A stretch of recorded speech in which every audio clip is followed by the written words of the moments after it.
আসসালামু আলাইকুম। আশা করি সবাই অনেক ভালো আছেন।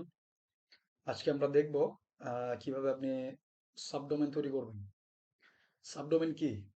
সাবডোমেন হইতেছে আপনার একটি ওয়েবসাইটের ডোমেন নামের শুরুতে যোগ করা অতিরিক্ত তথ্যের একটি অংশ।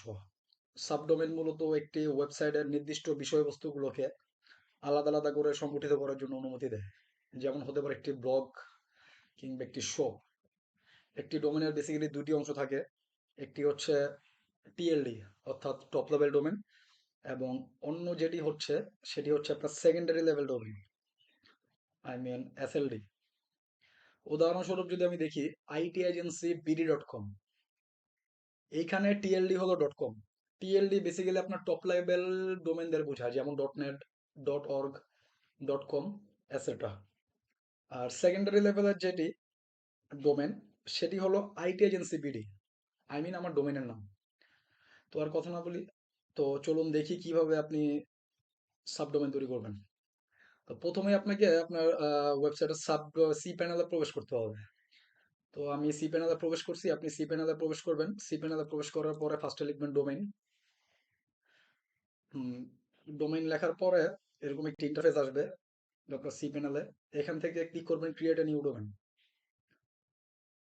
দেওয়ার পরে এখানে আপনি আপনার সাবডোমেইনের যে নেমটি আছে, সাবডোমেইনের নেমটি এখানে আপনি দিবেন। যদি আমি দেই অনলাইন লার্নিং itagencybd.com, এটি ধরলাম আমার সাবডোমেইন অনলাইন লার্নিং, এবং itagencybd.com এতটুকু হয়েছে আমার মেইন ডোমেন। তো এখন নিচে একটি অপশন আছে document root, file system location. আমি শেয়ার ডকুমেন্ট রুটের সাথে রাখতে যাচ্ছি না। আমার যে সাবডোমেইন তৈরি হবে, ঠিক আছে, সেই সাবডোমেইনটা একটি স্পেসিফিক ডিরেক্টরির মধ্যে আমি রাখবো, যেখানে কিনা সাবডোমেইনের সমস্ত ফাইলগুলো থাকবে। আমি এই ডিরেক্টরিটি সিলেক্ট করে দিছি। এখন আমি সাবমিটে ক্লিক করব। কিছুক্ষণ সময় লাগবে, কিছুক্ষণ সময়ের মধ্যে আর কি আপনার সাবডোমেইন ক্রিয়েট হয়ে যাবে। একটু অপেক্ষা করি।